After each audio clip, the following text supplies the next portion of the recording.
നമ്മൾ ഇപ്പോൾ നിൽക്കുന്നത് APS ആലമ്പഴം സ്കൂളിലാണ്. ഇന്ന് വോട്ട് തിരഞ്ഞെടുക്കുകയാണ്. സ്കൂൾ ലീഡർ ആരാവുമെന്ന ആകാംക്ഷയോടെ കുട്ടികൾ നിൽക്കുകയാണ്. വോട്ട് ചെയ്യാൻ വേണ്ടി നിൽക്കുന്ന കുട്ടികളാണിത്.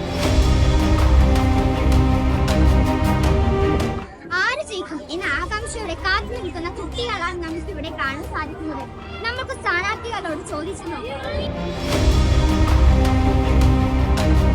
സ്ഥാനാർത്ഥികളെല്ലാം ബൂത്തിൽ തന്നെ എത്തിയിട്ടുണ്ട്. നമുക്ക് ഇവിടെ സ്ഥാനാർത്ഥികളെ കാണാൻ സാധിക്കുന്നുണ്ട്. സ്ഥാനാർത്ഥിയായ ശില്പയോടും വിവരങ്ങൾ ചോദിച്ചറിയാം. എന്റെ പേര് ശില്പ.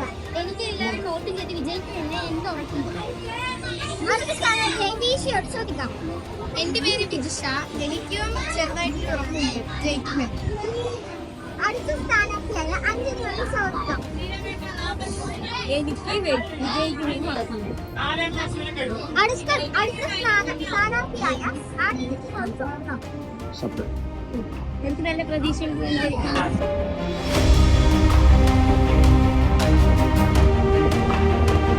നമ്മൾക്ക് ഇവിടെ കാണാൻ സാധിക്കുന്നത് നല്ല ശക്തമായ വോട്ട് തന്നെയാണ്.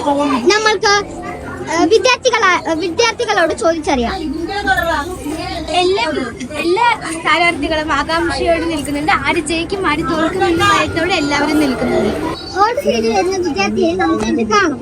വോട്ട് ചെയ്ത വിദ്യാർത്ഥിയെ നമുക്ക് ചോദിച്ചറിയാം.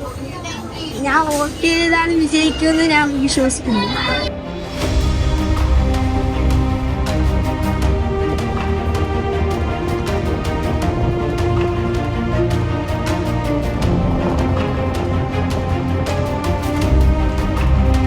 നിൽക്കുന്നത് APS ആലമ്പഴം സ്കൂളിലെ ബൂത്തിലാണ്.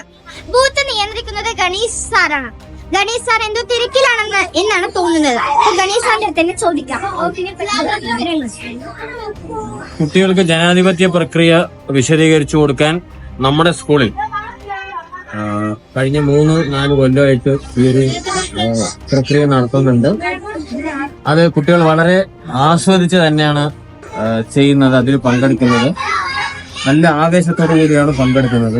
അപ്പോൾ ഇതിന്റെ നേതൃത്വം നൽകാൻ കഴിയുന്നതിൽ എനിക്ക് വളരെയേറെ സന്തോഷമുണ്ട്. സ്ഥാനാർത്ഥികൾ വോട്ട് ചെയ്യുന്നത് നമുക്ക് ഇവിടെ കാണാൻ സാധിക്കുന്നുണ്ട്.